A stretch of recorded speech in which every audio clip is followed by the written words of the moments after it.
Alright guys, so I'm a little bit late to this, but I've had a lot of other things going on, reviewing Saints Row, trying to get through Death Stranding, as well as another game that I'm not going to spoil yet, but Assassin's Creed got leaked slash announced, and if you follow Assassin's Creed at all, you know it gets leaked every single year, every single time an Assassin's Creed game comes out. Usually it's longer than this before the launch of the game. I want to say Odyssey or Valhalla, one of those was leaked over a year before it was supposed to come out. So this is no, unusual thing. I'm at the point where I think Ubisoft's just leaking their titles a year before they come out to get the hype up, but that's a whole other thing for a whole other video. So let's talk about the new Assassin's Creed, supposedly Assassin's Creed Mirage. So I have the tweet pulled up here from Ubisoft just officially announcing the new game. This was a couple of days after it had been leaked. And in the background, I'll have my Assassin's Creed Valhalla review playing. If you haven't watched that and you enjoyed that game, you can go check that out. I want to say it's like an hour and 15 minutes. I 100% of the game. It's a pretty good review. It's pretty solid. Anyways, back to Assassin's Creed. So Assassin's Creed Mirage, basically a list of kind of bullet points of what the game's basis was going to be, was put out a couple of days before, and then Ubisoft kind of just came through and confirmed that. So I'm just going to summarize those real quick. There's all these articles and, rumored ones and official ones put out by Ubisoft. I won't go through and read all those. This news has been out for a couple of days now at this point. But what are the prevalent points, right? What's the most important thing for an Assassin's Creed game? Well, it's the setting, who you're playing as, all of that stuff, right? So you play as Basim from Assassin's Creed Valhalla, again, supposedly, and it's a prequel to Valhalla, although technically, if you want to say it like that, every game ever in the Assassin's Creed franchise is like a prequel because they keep going backwards and they were going forwards and blah blah blah. So anyways, it's a prequel. You play as Basim back in his golden days, if you will, and it's going to be back to formula, as a lot of people are calling it. So what the hell does that mean? Essentially, going back to the non-RPG, just typical stealth-focused Assassin's Creed type of gameplay. They really referenced the first game as to the gameplay style. Obviously, improvements are going to be made as that game's over 10 years old now. And so, essentially, if you haven't played the older Assassin's Creeds, because Assassin's Creed isn't a yearly title, so this RPG setting has been around for a while now. So if you haven't played those older ones, essentially it was a much more linear, much shorter, and while it was still open world, it wasn't as open. You didn't have these markers and side quests and open world activities and areas to explore constantly on every single square inch of your map. You maybe had a region with 10, 15 side missions in it. You did whatever there was to do. Maybe there was like a hunting activity or some kind of world activity within that region, and then you just do main mission. They roughly average around the 15 to 25 hour mark, depending on the type of play style, if you want to do absolutely everything, get all of the collectibles, or if you're just going through the story. With a few exceptions here or there, they're mostly based in city-type areas that allow you to climb on rooftops and these towers and traverse using stealth both on a street level and then on a rooftop level, involving a lot of parkour that has actually been phased out of the game in its current status. Alright, the RPG systems, the whole getting better armor that has better stats and finding new weapons that have different buffs and debuffs, that wasn't a thing. The abilities you see on the screen, these health bars, the stamina bars, obviously you had health and stamina, but not to the extent that can be buffed and debuffed and spec'd in different trees and all of that stuff. That didn't exist. Essentially, it was a linear story game where you got a sword, a hidden blade, and a couple of gadgets as you get into the further games. And for the most part, it was a story-focused game, right? The side activities, they're fine. They did what they did. They had some fun ones, like in, just for example, Assassin's Creed 2, the Leonardo da Vinci missions, where you'd use all of his machines, and you'd drive a tank in one of them, stuff like that. So how do I feel about this? Well, if you haven't watched my Valhalla review, I want to say I gave this a 9 or 10.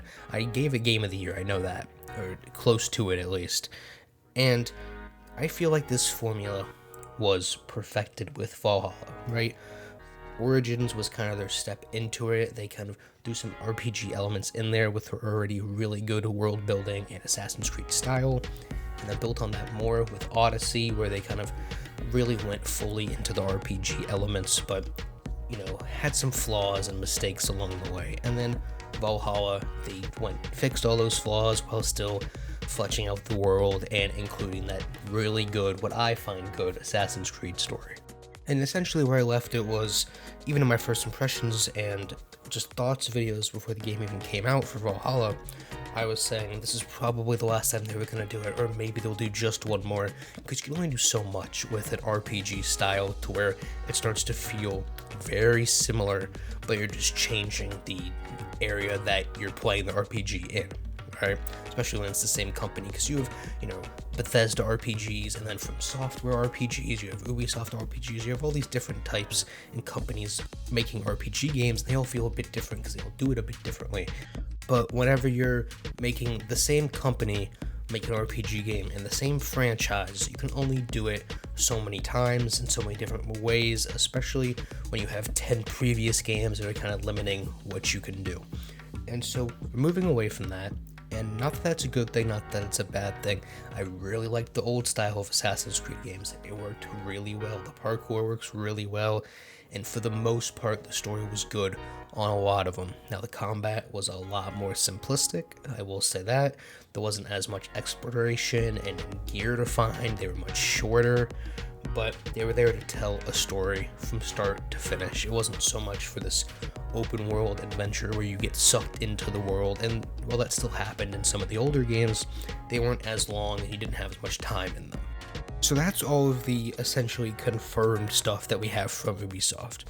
And then there's this rumor that's been floating around, because one, it is an Assassin's Creed year that they would have stuck to their schedule. Assassin's Creed was supposed to come out this holiday like it does. They typically do an every other year release schedule is how they've been doing it. But right now the game is rumored to come out in spring, so that will probably just get delayed to the end of next year if I had to guess. But let me talk about the rumor that's kind of been going around the Assassin's Creed community for the past couple months. So the way that Animus works in these games, if you don't know what it is, if you haven't played the older ones, they do use it in the newer ones, not as much as they used to. It's a machine that lets you go back and live as your ancestors, but you're not really controlling them, but you are controlling them, and you get the bleeding effect and you gain their abilities. None of this is important, but just to give you a basic understanding. Well, this rumor of the way Assassin's Creed games are going to be made to kind of adapt to this games as a service model that we got going on now is, let's say Assassin's Creed Mirage comes out. And this is all speculative, just rumor, by the way. But you'd have your general hub area, your lounge, if you will, let's call it that. And then you go into the Animus, which is it's a bed, basically.